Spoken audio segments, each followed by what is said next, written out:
À partir d'aujourd'hui, j'aimerais vous présenter 5 valeurs universelles, 5 valeurs fondamentales qui me paraissent vraiment importantes à incarner dans notre quotidien chaque fois que nous sommes confrontés à une crise, qu'il s'agisse d'une crise personnelle ou une crise collective. Alors allons-y aujourd'hui pour la première valeur.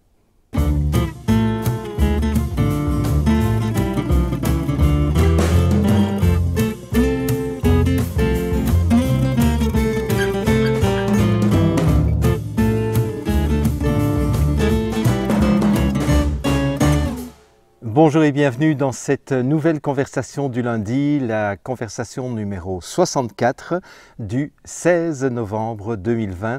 Et malgré le froid de canard qu'il fait aujourd'hui, puisqu'il fait 2 degrés pour l'instant, j'avais vraiment envie de continuer à vous offrir des paysages de nature pour vous encourager à continuer à vous connecter avec la vibration de Pachamama, de la terre-mère, comme disent les Amérindiens, et de vous offrir donc une série de 5 conversations d'affilée, vous présentant donc 5 valeurs universelles qui me paraissent vraiment essentielles si nous voulons traverser le plus sereinement possible toute situation de crise. Et donc je ne parle pas uniquement de la crise que nous vivons actuellement au moment où j'enregistre cette vidéo, puisque peut-être que vous allez voir cette vidéo dans 2 ans, dans 3 ans, donc en 2023, 2024, 2030, je n'en sais rien.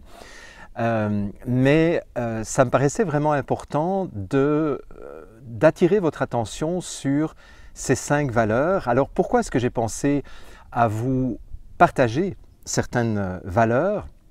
Eh bien, c'est parce que tout simplement, comme je l'ai dit à plusieurs reprises, lorsqu'on est en crise, nous sommes dans une opportunité de réévaluer notre vie et la manière dont nous vivons, la manière dont nous nous comportons. Je rappelle qu'en grec, crise, ça vient du verbe krinein qui veut dire discerner, qui veut dire réévaluer. Et c'est vrai que lorsqu'on vit une crise de couple, eh bien, c'est l'occasion de réévaluer la manière dont on entretient la relation avec son ou sa partenaire. Quand on vit une crise économique, c'est l'occasion normalement de réévaluer la manière dont on gère les finances d'un pays, dont on gère le commerce international, etc., etc. Quand on vit une crise au niveau de l'éducation de nos enfants, une crise avec nos enfants ou nos adolescents, c'est peut-être l'occasion de réévaluer la manière dont on se comporte avec nos enfants ou avec nos adolescents. Voilà, et on pourrait multiplier les exemples. Donc, pour moi, une crise, c'est chaque fois une opportunité de réévaluer quelles sont les valeurs, puisque réévaluer, c'est donc vérifier quelles sont nos valeurs selon lesquelles nous nous comportons. Et ça, c'est aussi un autre élément que je voulais mettre en avant de vous parler de cette première valeur que j'avais envie de vous présenter aujourd'hui, c'est que une valeur, elle ne se vérifie, elle ne devient crédible chez vous qu'à partir du moment où elle se traduit concrètement, de façon visible, de façon observable, à travers vos comportements. J'aurais beau dire qu'une de mes valeurs, par exemple, c'est l'honnêteté, c'est une valeur parmi beaucoup d'autres que l'on pourrait avoir, mais si chaque fois que je me rends compte que quelqu'un dans un commerce, par exemple, fait une erreur en ma faveur et que je ne dis rien, j'aurais beau essayer de faire croire à la personne qui est témoin de cela que pour moi, une valeur importante, c'est l'honnêteté, mon comportement contredit ce que je suis en train d'essayer de mettre en avant au niveau de ma valeur d'honnêteté. Ça va? Et donc, c'est là que la réévaluation va se faire. Ce n'est pas tellement de savoir c'est quoi mes valeurs dans la vie, parce que ça, c'est assez facile à répondre, mais c'est est-ce que je suis en cohérence avec les valeurs que je prône, que je mets en avant, que je dis être celles qui sont importantes dans ma propre vie. Bien. Alors, quand on est dans une crise personnelle ou dans une crise collective comme celle dans laquelle nous nous trouvons actuellement au moment où je suis en train d'enregistrer cette vidéo, eh bien, on peut se demander aussi, qu'est-ce que moi j'ai comme valeur en tant qu'individu qui permettrait à l'ensemble de la communauté dont je fais partie, c'est-à-dire l'ensemble de la communauté humaine, de sortir de la façon la plus noble possible, de la façon la plus enrichissante possible, en sortant du problème par le haut plutôt que de sortir de ce problème par le bas. Quelles sont les valeurs que j'aimerais incarner et qui pourraient être d'une quelconque utilité pour toutes les personnes qui sont en souffrance actuellement à cause de cette crise et à cause peut-être du fait qu'elles ont moins de ressources sur le plan psychologique ou sur le plan spirituel pour traverser la tempête en toute sérénité. Et la première valeur à laquelle j'ai pensé, c'est la valeur de respecter ce que j'appelle l'élan vital. Pour moi, c'est ça, peut-être la valeur première que nous devrions examiner et que je vous invite à examiner pour voir si c'est quelque chose qui fait du sens pour vous, si c'est quelque chose qui pourrait vous aider non seulement à rester centré, à rester serein. C'est une image que j'avais déjà utilisée dans une de mes anciennes conversations du lundi. Je ne sais pas si vous vous souvenez, j'avais amené une roue de vélo dans mon bureau et je vous avais montré que finalement, le but du jeu, si nous voulons être utiles dans une situation de crise, c'était d'être le plus possible au moyeu de la roue pour pouvoir justement être un phare, d'être un élément de repère, un élément de soutien pour les personnes qui, elles, n'ont pas cette possibilité et sont plus à l'extérieur de la roue et sont en train d'être entraînées par les événements. Alors, l'élan vital, le respect de l'élan vital, pour moi, c'est quelque chose, ce sont des comportements qui se mettent en cohérence avec ce que la vie nous enseigne. Et en marchant dans cette partie de forêt que je fréquente moins souvent que d'habitude, j'étais frappé de voir le nombre de rochers, qui est une matière minérale, dont on pourrait dire que c'est une matière qui est sans vie. Et pourtant, ce qui est fascinant avec la roche, c'est que malgré tout, à partir de la roche, il est possible de voir se développer d'abord du lichen.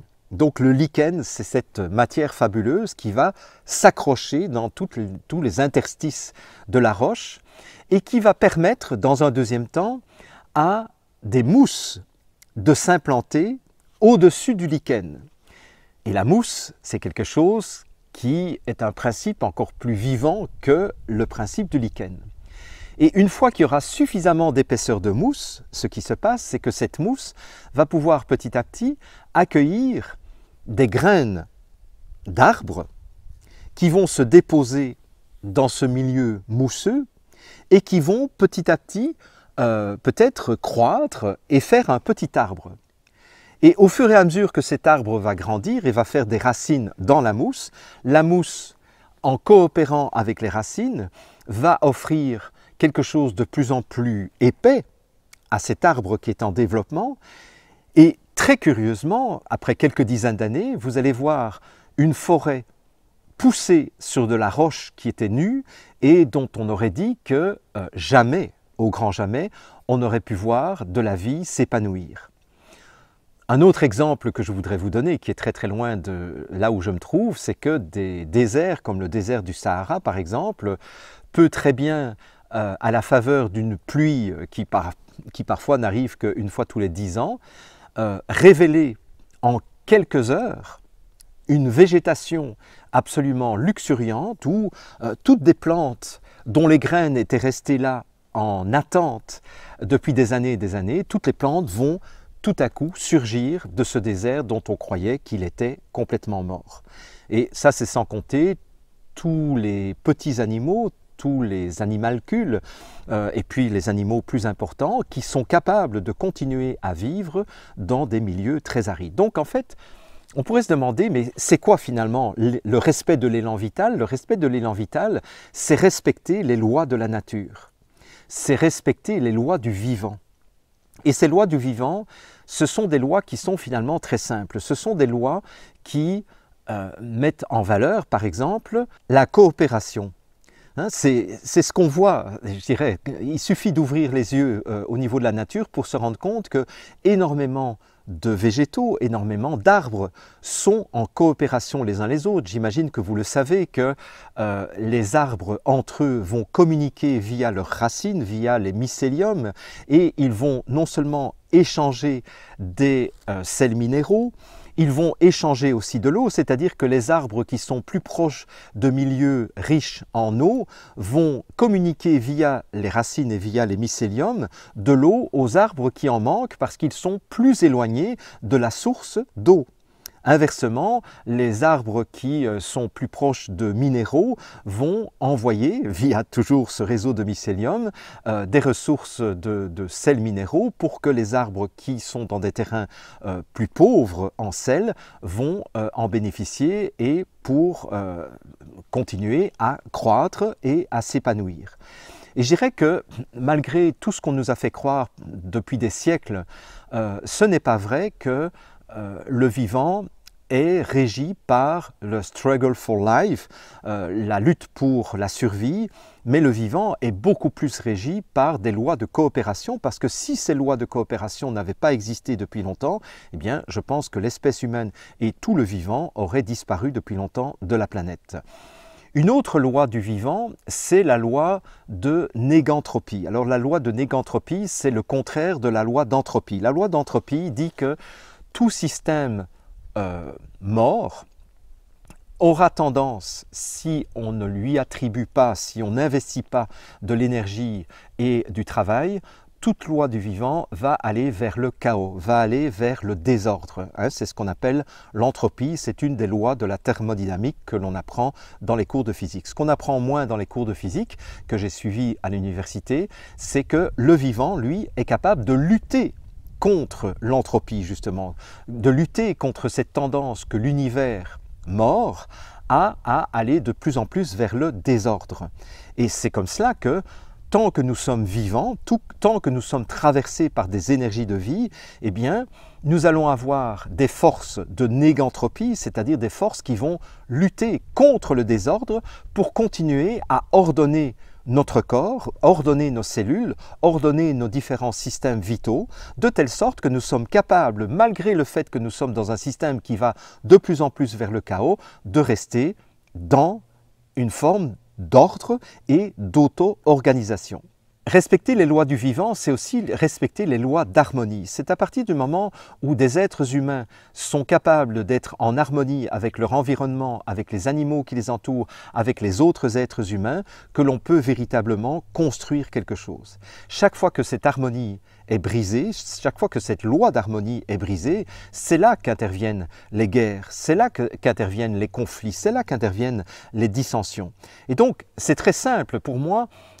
Si on veut traverser de façon la plus sereine possible les chaos des crises, que ce soit des crises individuelles ou collectives, nous allons devoir voir comment nous pouvons être le plus en harmonie possible, y compris être en harmonie avec ce qui est dissonant autour de nous. C'est-à-dire que moins nous allons résister au chaos, à l'agression, à la dissension, plus nous allons être capables de garder notre centre immobile et de garder notre centre dans cette dynamique du vivant. Donc, qu'est-ce que ça veut dire concrètement en termes de comportement? Parce que bon, ça, ce sont des lois pour l'instant, ça, ce sont des beaux principes, c'est ce qu'on pourrait appeler des belles valeurs, mais comment est-ce que nous allons traduire, comment est-ce que nous pourrions traduire ces valeurs en comportement? Eh bien, pour moi, c'est très simple. Un des premiers comportements que l'on pourrait mettre en avant, et vous allez remarquer d'ailleurs que la plupart de ces comportements sont des comportements qui reflètent beaucoup plus les lois du féminin que les lois du masculin. Et c'est vrai que la plupart, je dirais dans toute l'histoire humaine, qui a déclenché des guerres? Essentiellement, ce sont les mâles. Hein, ce ne sont pas les femelles, ce sont les mâles qui ont déclenché la plupart du temps les guerres. Je rappelle quand même que ce sont les femmes qui portent les bébés, ce sont les femmes qui donnent la vie.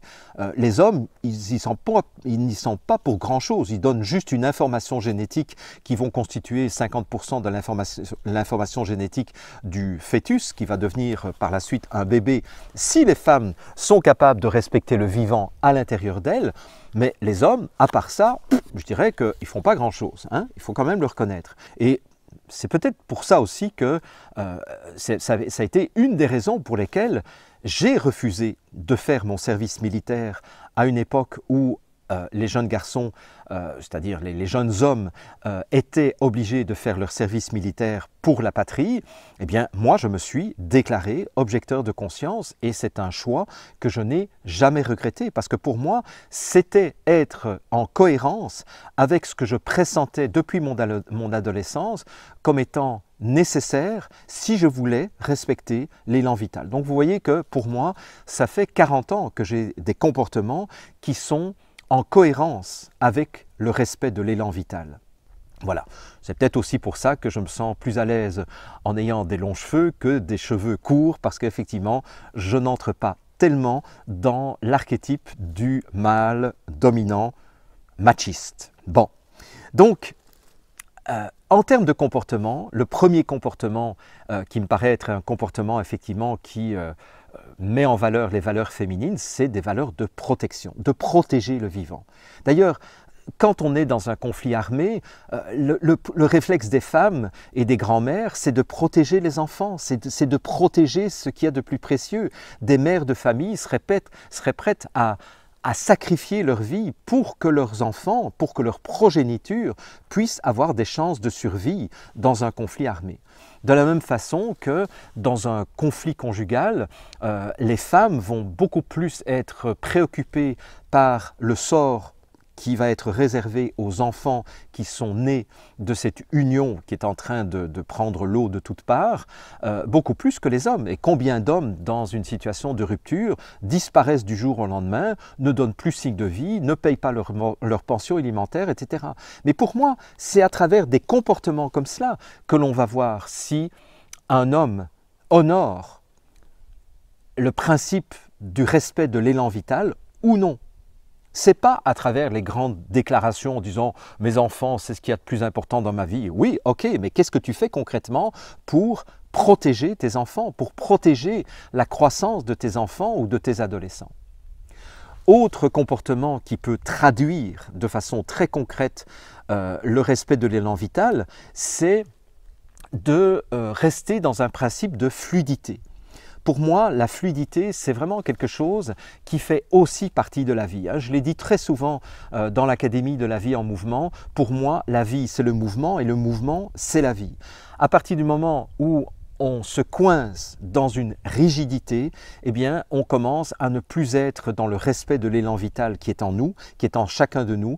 À partir du moment où on commence à être dans la rigidité vis-à-vis des gens avec qui on est en relation, c'est là où nous commençons à bafouer cette valeur du respect de l'élan vital. Autre comportement qui peut traduire ce respect de l'élan vital, c'est l'écoute mutuelle. C'est à partir du moment où je suis capable d'écouter l'autre avec bienveillance, même si l'autre ne partage pas les mêmes croyances, les mêmes religions, les mêmes convictions que moi, que je respecte l'élan vital. Parce que la vie, c'est de la coopération, beaucoup plus que la compétition, que la guerre. En faisant la guerre, tôt ou tard, on détruit les deux camps. Et finalement, la guerre, ça a toujours été une situation de conflit perdant-perdant.